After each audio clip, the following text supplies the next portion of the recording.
Welcome everyone, welcome to session 4. This one's about Class 1 oversize over mass and special purpose vehicles. Just a quick introduction, I'm Carl Chua, I'm engineer at the National Heavy Vehicle Regulator.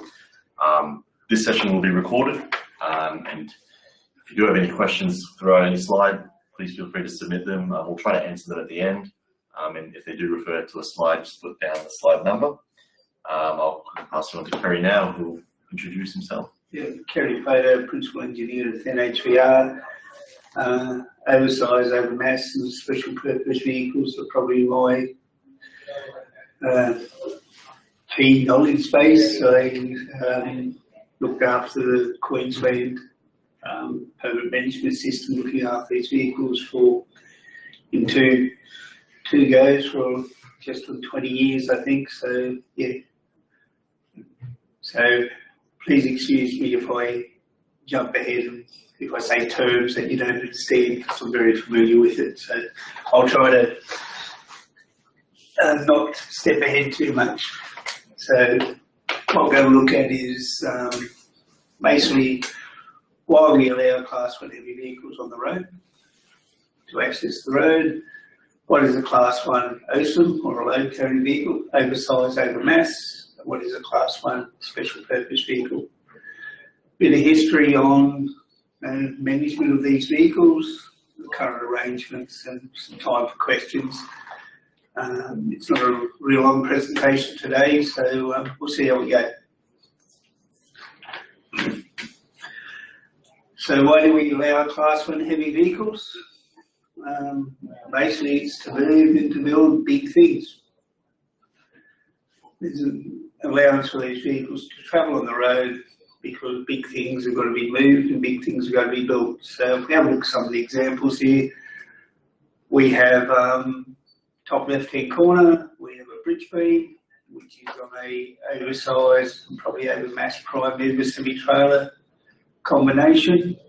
So we're looking at an extendable trailer, and it's called extendable because it's able to be longer to carry long loads like the bridge beam there. And behind that we have the boom of a crane, which is there to lift the bridge beam into place. So without those things getting to the job site, it'd be pretty hard to actually build that bridge.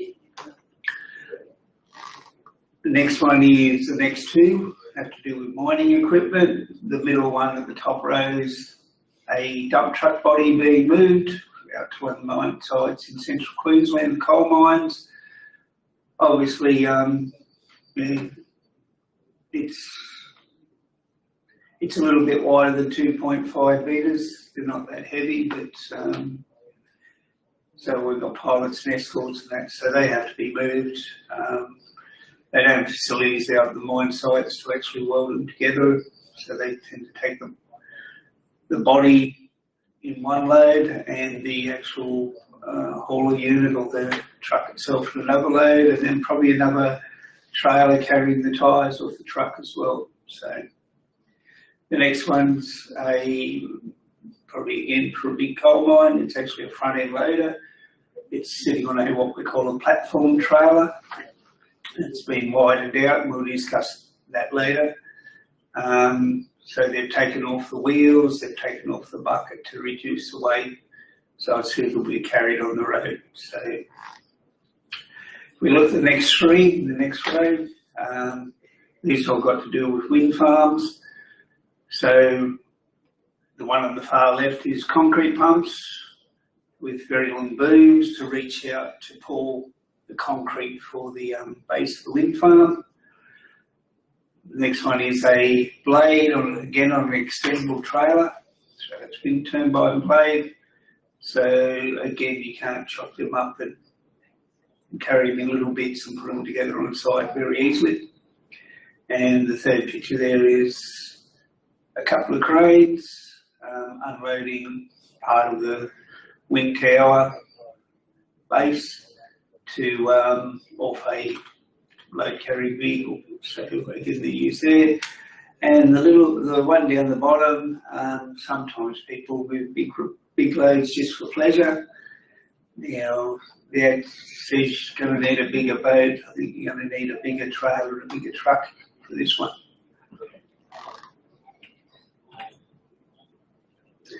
So these are definitions out of the National Heavy Vehicle Law, or Heavy Vehicle National Law, as it's worded.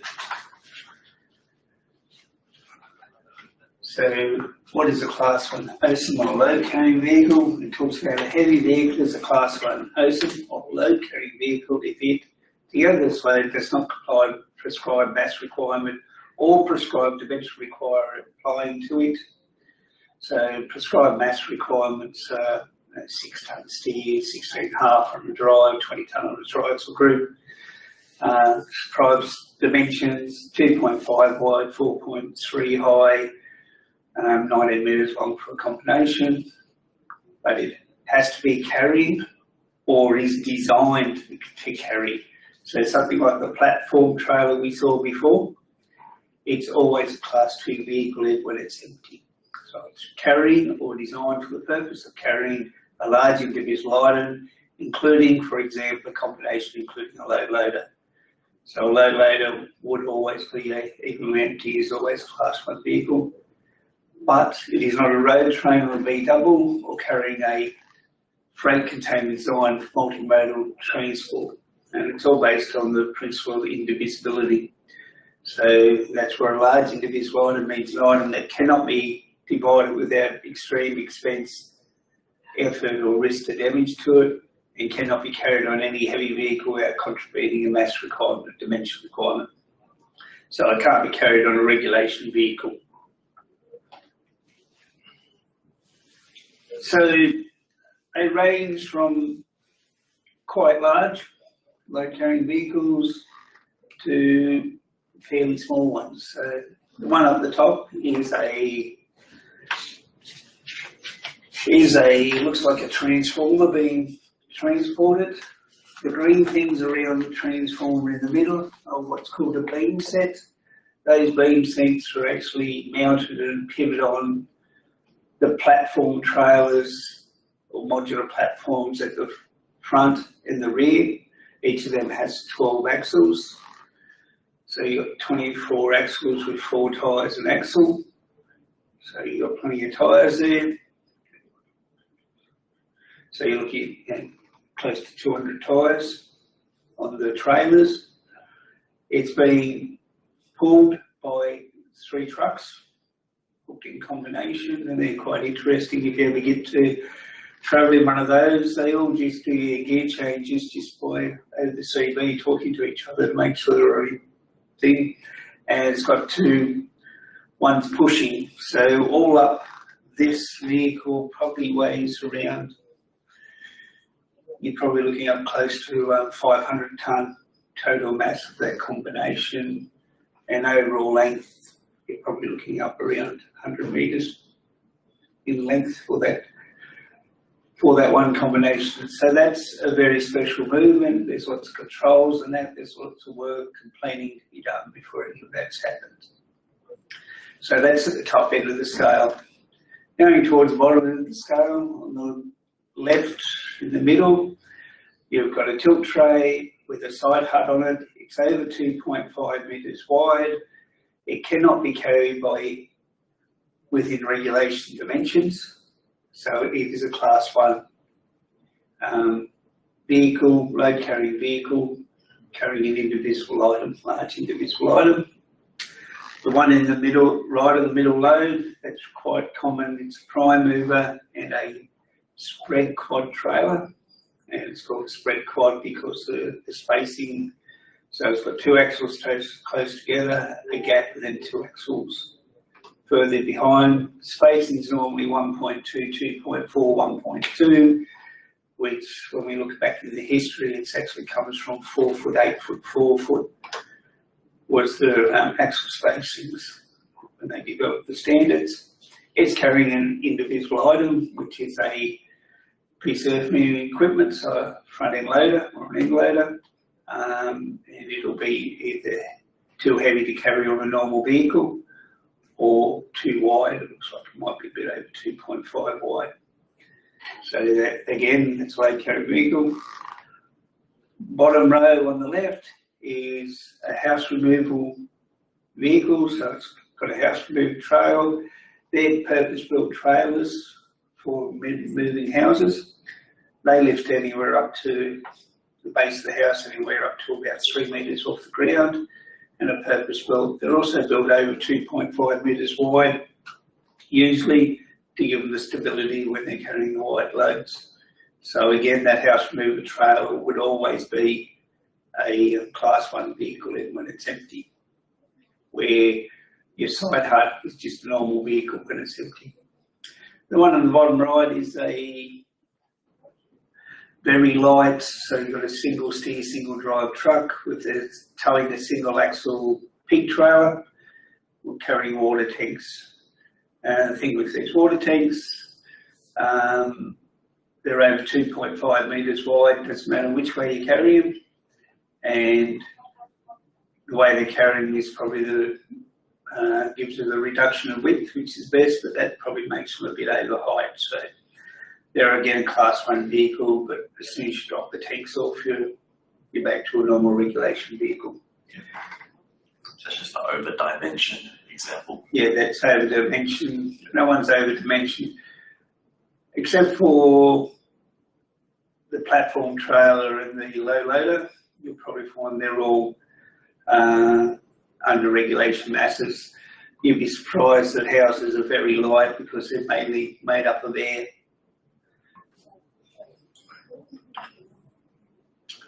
What is a Class 1 SPV, or a special purpose vehicle? It is a vehicle to which load does not comply again with the mass dimension requirements applying to it. It is a motor vehicle or a trailer other than an agricultural vehicle or a tow truck, built for a purpose other than transporting goods by road, or a concrete pump or fire truck. And they're specifically mentioned there because, in theory, a fire truck full of foam and water is transporting goods. So they've brought that out. And concrete pumps need to carry water with them, basically, to wash the concrete pump out. Otherwise, it's a one-use item. And at the price they are, I wouldn't like to be using one use. Next one. So here's some examples. Top left is a fire truck. That looks like one normally used around an airport, so you'll see those. Next one on top right is the concrete pumping unit. And again, because of the length of the boom, that makes it over mass, makes it heavy, and they also have rear overhang issues because of the what do I call it, the bin thing out the back where they load the concrete into them. Middle left is a pick and carry crane. So it's an articulated crane. You can carry it, picks up a load, and it can carry the load. So they're an Australian design.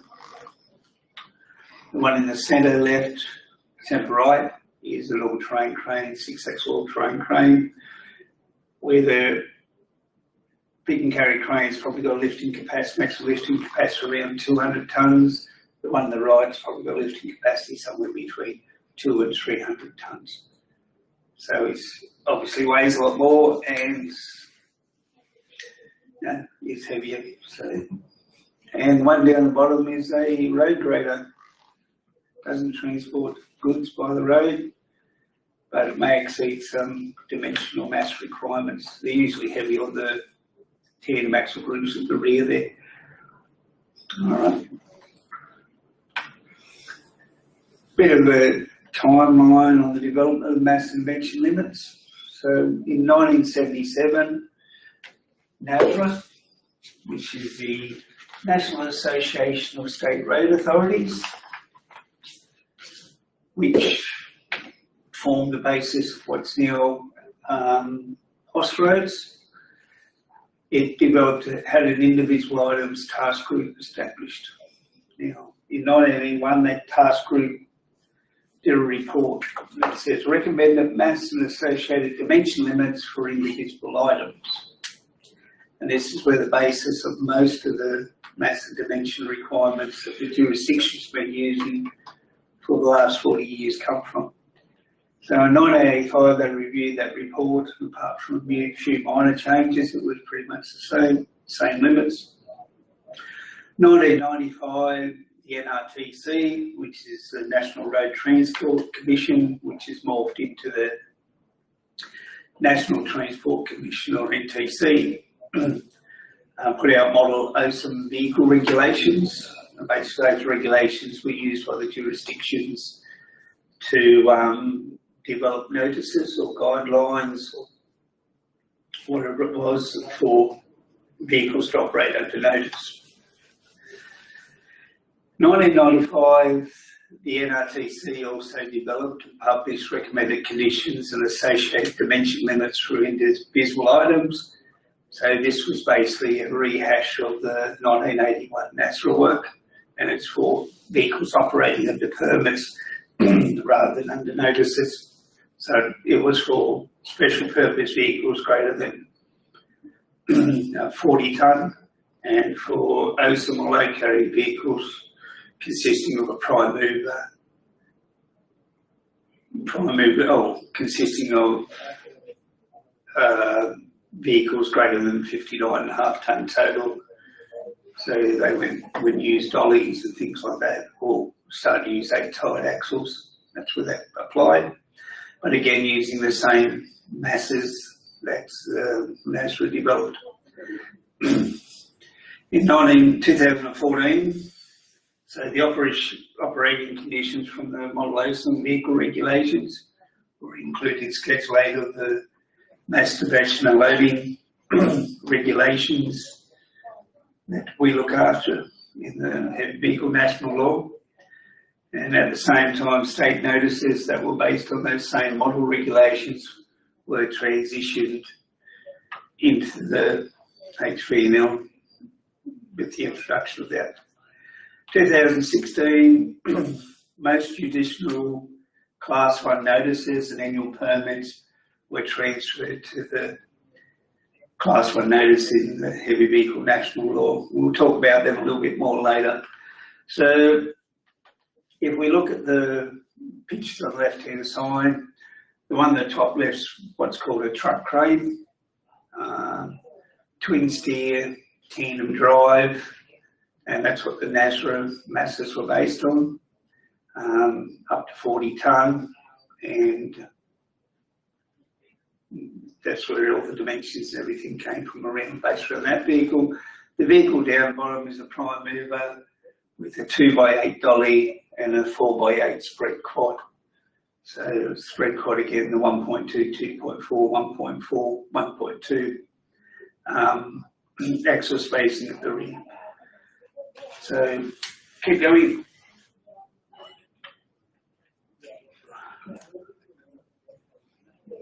When they developed NAASRA, they had some NAASRA principles. One of those principles was the recommended loads are the lesser of limits imposed by structural and pavement constraints. And as we go through this, they looked at different things, but you always use the least or the lesser one of any of the restraints that were imposed. So we'll explain how this works a little bit later. So the structural principles, so the axle group limits and gross mass limits address structural constraints. The stressors in primary and secondary members determine the axle group limits. So it was looking at stresses in primary members determine the gross mass limit for spans greater than 8 metres. So they looked at short spans and greater spans. They developed an SPV, special purpose vehicle bridge formula, which was 3L plus 15. So if we looked at our earlier, I think session 2, we talked about the bridge formula they used to develop the regulations. It's 3L plus 12.5. But with the NAASRA work, they put in an extra, which was plus or minus G. So they took into account the ground contact width. So if your ground contact width was increased, they said, well, that spreads the loads over the bridges more and the pavements more, therefore we'll give you extra weight. So 1 tonne for every 100 millimetre greater than 2.5, but it also had the reverse effect that if you had a very narrow axle group, we'll actually take some of the weight off you for our gross mass form and for the effect on the bridges. And the interesting things, the loads that NAASRA came up with, both for special purpose vehicles and for the load carrying combinations, they were deemed suitable for unrestricted travel over pre-MS18 or H20S16 in Queensland. I'm not sure about other states. So design structures, so structures designed to those codes. Now, the bridges that they deemed they were suitable for in New South Wales were Public Works Department designs, the 1927 and the 1938 Department of Main Roads designs, or bridge design codes. In Queensland, it was the 1922 Main Roads Department A-Class Timber Bridge designs. In South Australia, it was the 1910 Pre-Highway and the 1924 HMLGD designs were what they worked on. Tasmania was a crusher train design, and Victoria was a traction engine, and also the 1926A and the 1936A designs. So they're based on very old structural designs. And most of those, if you look at the vehicles for them, were basically a steam engine towing some trailers. So, yeah, very low design classes. Next. So that were the structural principles. Pavement principles was that individual axle mass limits and tyre mass limits would address the pavement constraints. There was consideration of single pass effects on pavements designed for low traffic volumes, and consideration of multiple pass effects on pavements designed for higher traffic volumes.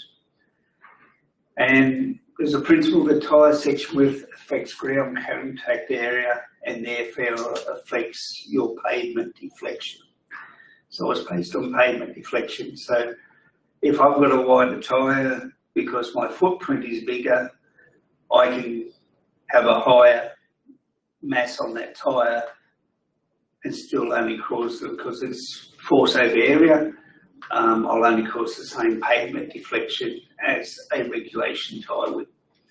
But the interesting thing is the pavement deflection was equivalent to the 1981 vehicle impacts, so the allowable axle masses then.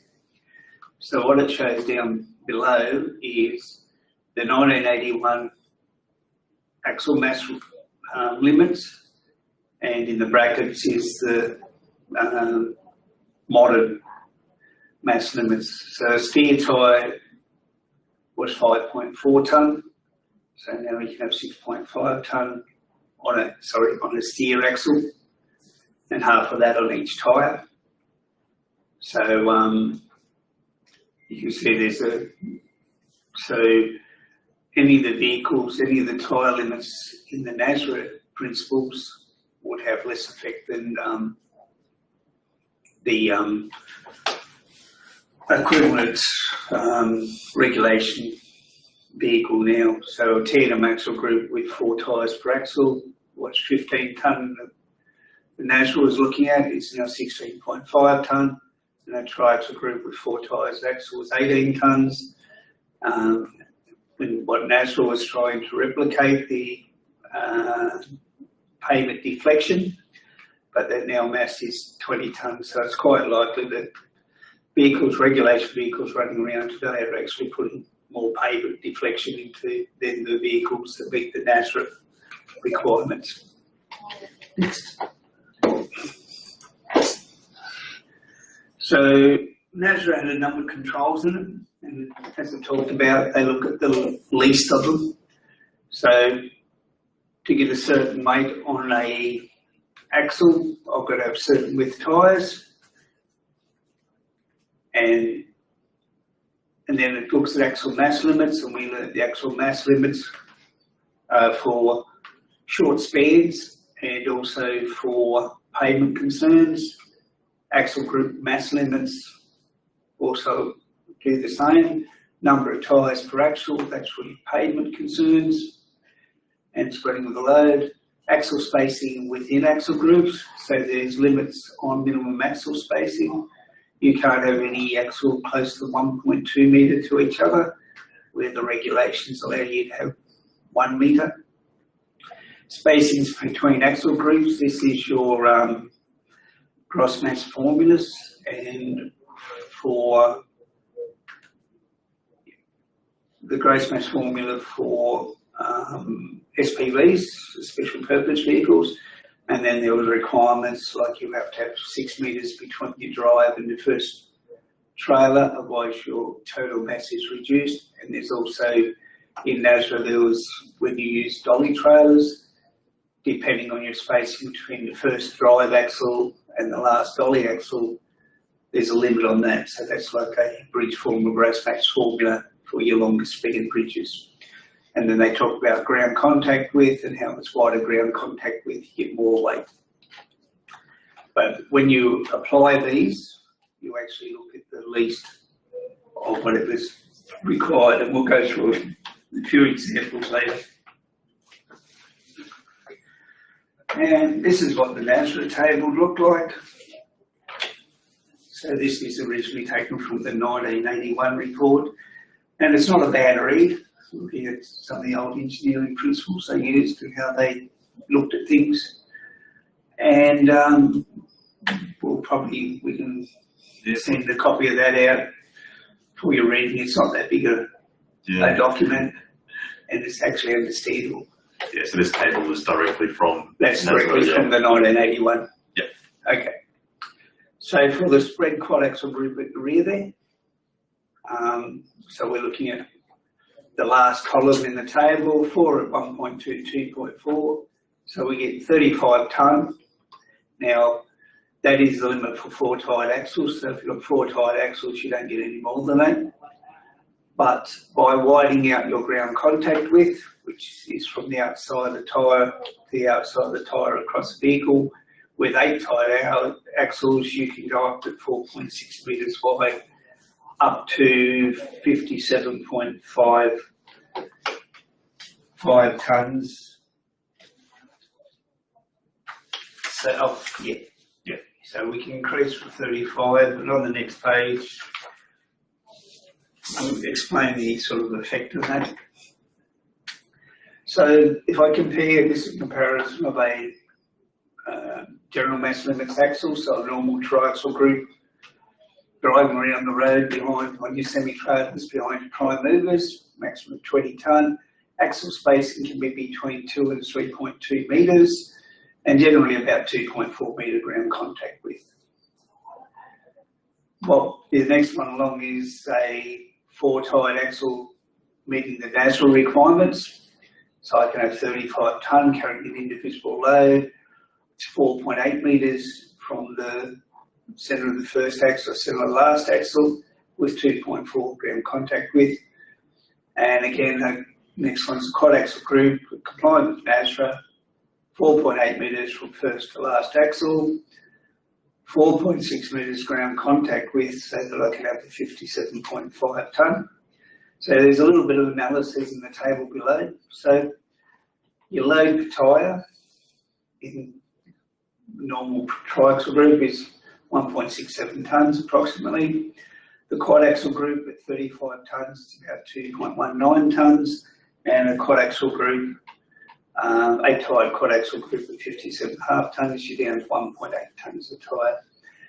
Now the middle quad axle group is 2.12 tonnes a tyre, but a steer axle on any of your vehicles running around at 6.5 tonne is 3.25 tonnes per tyre. So it's quite an increase there. Now the approximate area, now why I call it the approximate area, because it's just the wheelbase or the axle spreading. So for the GML axle, the 20 tonne one, it's 2 metres by 2.4. That doesn't take into account the footprint of the tyre. It's just to the centre of the axle. That's why it's an approximate area. And the heavier your weight on the tyre, the more weight on the tyre, the more it spreads.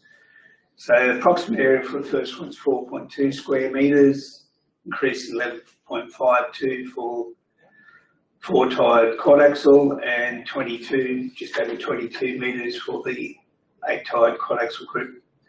We look at our load, we divide the load per area, and the spread of this load over the pavement or your structure. So a normal one has about 4.17 tonnes per metre squared, reduces down to just over 3 tonnes per metre squared for the quad axle group of 4 tyres, down to 2.6 tonnes per metre squared. So they may look big and they may, you think I've got all these tyres and all this mass on it, but it's actually, the idea is it's spread out. So that's something to consider when you're looking at the effects of these vehicles and why they can run at the masses they have, and were considered back in the early 80s as being quite suitable for running over old timber bridges, mostly, or old design class bridges, mainly timber.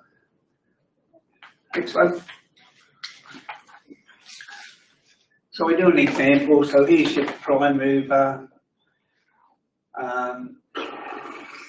2x8 dolly and a 4x8 spread quad. So we're looking at steer ground contact with 2.4 metres. The drive group axle spacing is 1.4 with a 2.46 metre ground contact width. Your drive dolly overall spacing, which is from the first of the drive tyres to the last of the dolly tyre, the second dolly axle. So from there to there is 5.9 metres. And this is one of the gross mass formulas we have to consider. And so with that with the dolly, it's 1.2 metre spacings, which is the minimum allowed, and it's 3.4 metre wide ground contact width. We look at the quad axle group at the rear, we've got 1.2, 2.4, 1.2 metre spacing, and again the ground contact width is 3.4 metres wide to get the mass we need. So we go to the next page. So if we do an assessment of that, so you've got the axle group, the steer axle, it can have 6 or 6.5 under the mass dimensional loading regs, so there's no exceptions there. The drive axle mass is allowed 18.5 for a tandem axle group fitted with 4 tyres, 2.5 metres wide, or up to 2.5 metres wide. The 8-tyre dolly, 3.4 metre ground contact width, which we can go back to the table we looked at before. It's good for 27.5 tonne. Okay. The 8-tired spread quad at the rear at 3.4 metres wide is good for 46 tonne. Now, the drive in the NAASRA tables, the drive dolly group at 5.9 metre overall spacing from the first of the drive to the last of the dolly axles at 3.4 metre ground contact width is allowed 45 tonne. So if you add them all up, so if I add up the axle group masses, I get 6.5 plus 18.5 plus 27.5 plus 46, which gives me a total of 98.5, okay? But because we've got the drive dolly gross mass limit of 45 tonne, that's reduced down to 57.5 tonne. So this is where we consider the least.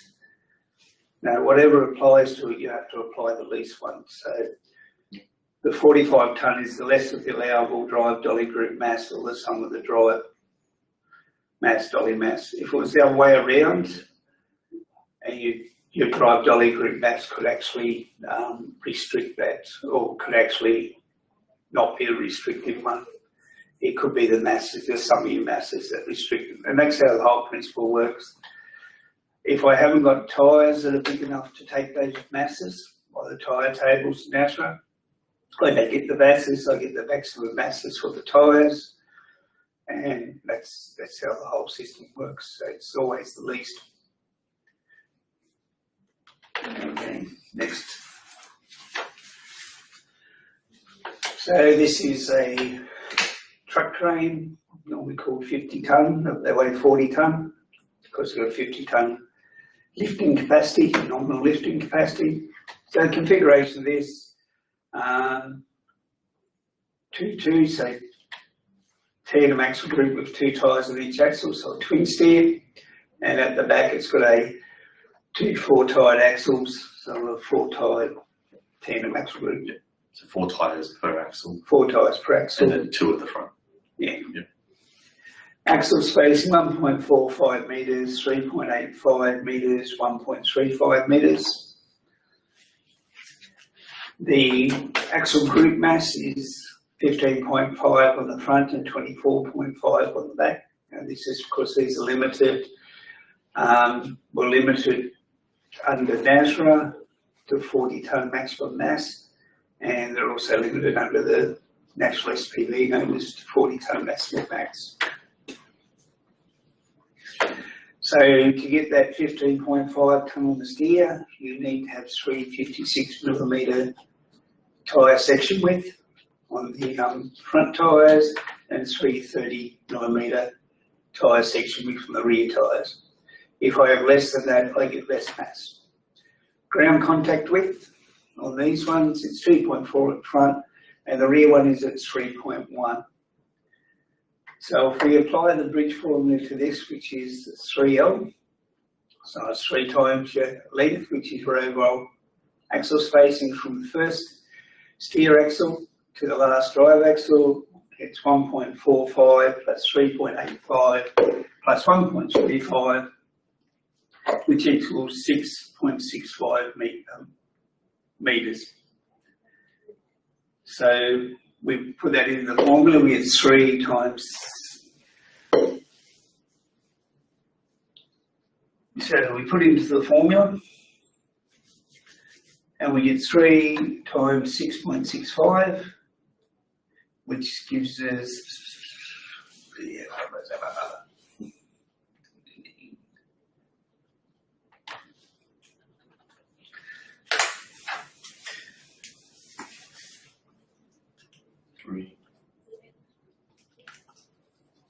19.95. So we get 19.95. My calculations were right, but I just got the wrong way around. So 19.95, you then add on your 15, which will give us 34.95. But this thing weighs 40 tonnes. So that's where the G comes in.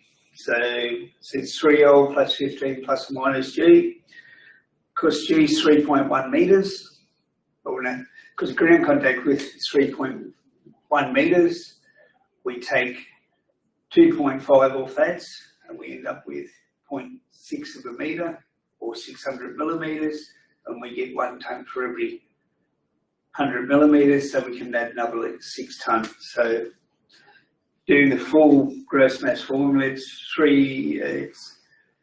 6.65 times 3, so 19.95 plus 15 gives us 34.95 plus 6, which gives us 40.95. However, the notice limits limit us to 40 tonne, so we're limited to 40 tonne, and that's 15.5, and the 24.5 gives us that.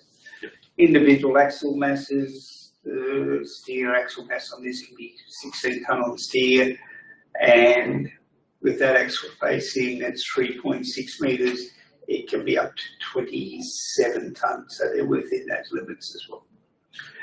Sherry, I might edit this slide just to add that little calculation in there. Yeah, we'll do it that. Easier to follow. Yep.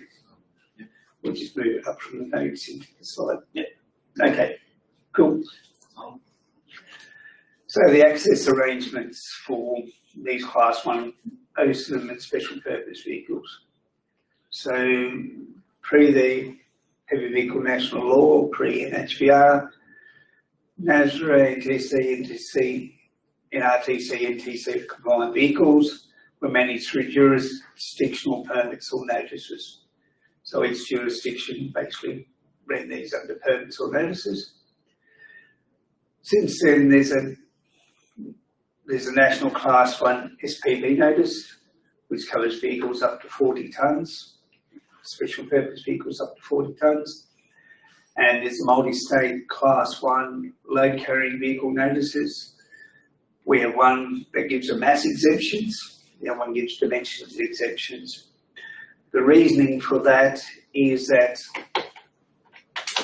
if I've got a vehicle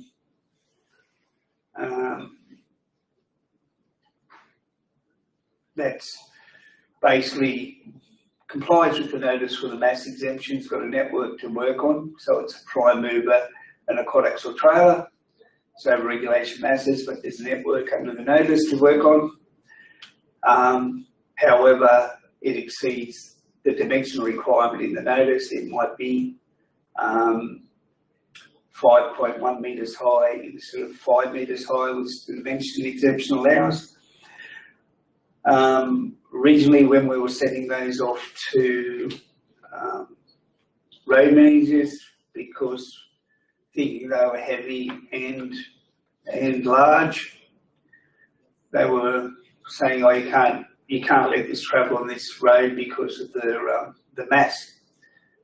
And the thing is, that mass had already been approved on that road. It was just the vehicles. So in this way, all we do is get a dimension exemption or consent for the dimension for that vehicle. So we'll just come out and say, "Can I run a 5.1 metre high down this road?"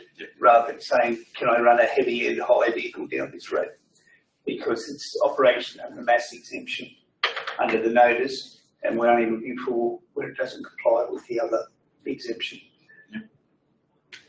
So it allows more targeted things in. Yeah. I mean, that's road managers, you get a lot less requests, because otherwise you'd have to get a request every time. No, if they were combined notices. Yep. Now, Tasmania runs it a little bit differently. They have their Class 1 SPV and load carrying notices have an online assessment capability. So you basically put your vehicle in there and it'll tell you where you can go under their notices. And NHVR issues permits for things that don't comply with notices, whether that be by mass, by dimension, or by where they want to go.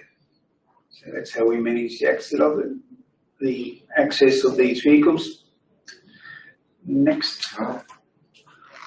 Okay. NAASRA, NRTC, NTC exclusions.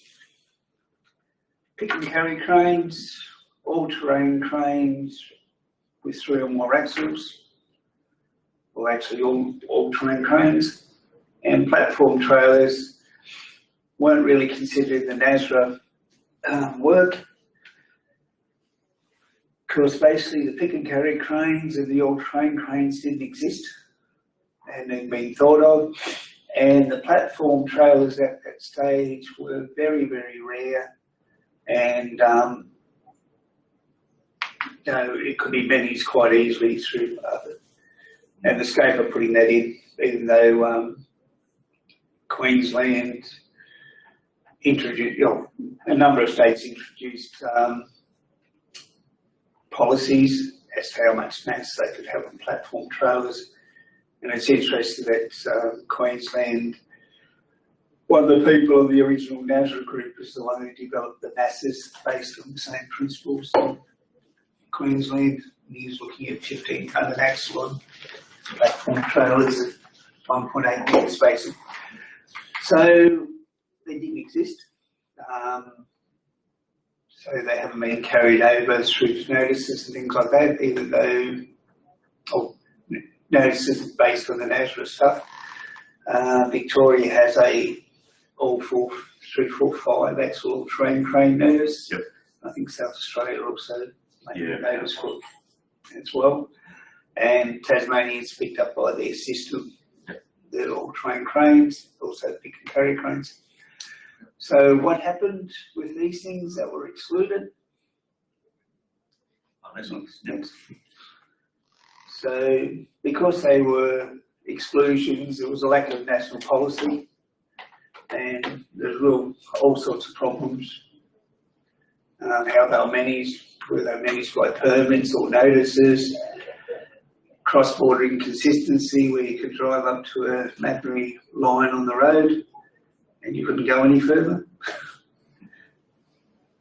And in the 2016 National SPV notice, pick and carry cranes and 3-axle all-terrain cranes were included, except in Queensland where they don't include the 3-axle all-terrain cranes. And again, the Tasmania SPV notice uses online assessment to provide access. And so the other ones are managed through permits or state-based notices. As we talk about Queensland, other Victorian 3, 4, 5-axle all-terrain crane notice. So we're pursuing development of a national all-terrain crane and also national platform trailer notices to get some consistency in management of the movements of these vehicles, especially cross-border. That's the last slide. So if you do have any questions, please send them in. We do have a few questions that I might just quickly go through with you now, Terry. So the first question is related to the examples at the start of the presentation about pig trailers. Yep. Why do they call them pig trailers? You know, real story or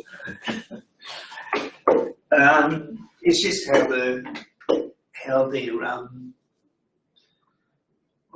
configured under the law. A pig trailer is a trailer where the axle group is under the centre of the trailer. It's located at the centre of the trailer. You also have tag trailers, we have semi-trailers, which is what you normally see behind a prime mover, which an example is shown in the prime mover and quad axle trailer there. So that's a semi-trailer. So there's similar things called tag trailers, which are like a pig trailer but have the axle groups towards the rear, and we'll see them quite often with excavators. And the other thing you have is a dog trailer where it's got an axle group at the front and an axle group in the rear. So the difference between a pig and a dog trailer, there's two explanations.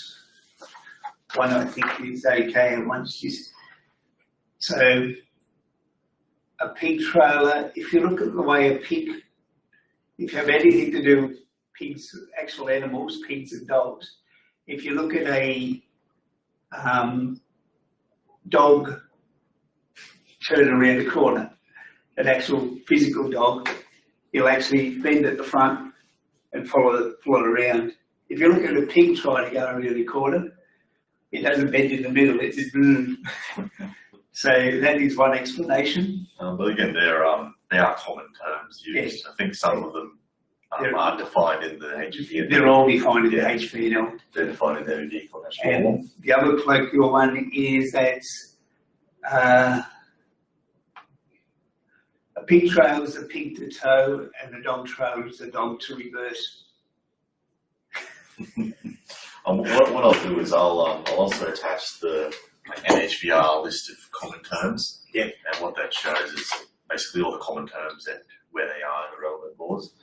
I'm pretty sure pig, tag and dog and semi will all be in there. They're all there. Another question here, I think it's just about the notices. Where can I find a list of OSOM and SPV notices? They're on our NHVR website. I'll summarise sort of the links for you and email them out. Yeah, we can send you off the links.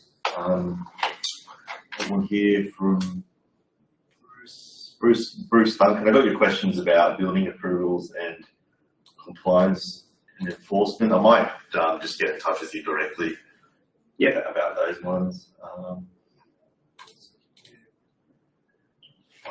That's all we have at the moment. I mean, if there are none, again, I guess feel free to send us an email. The next session will be 2 weeks from today and will be on agricultural vehicles, which are also Class 1. I think, Kerry, did you have anything? No, that's all. As I said, I've probably got a wealth of knowledge on. So if you need any help with Class 1 OSOM or SPVs, feel free to contact us. Yep. What I'll be sending out is probably a copy of that NAASRA report, a link to the notices, Yep. common terms, and I'll put together some other generic information, as well as the recording and the presentation slides. Yep. And just another quick question here.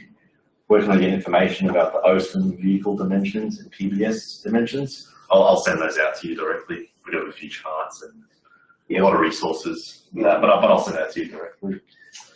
All right. Just one comment on that. PBS vehicles basically have the same dimensions as freight vehicles. They have the same dimensions as regulation vehicles are allowed.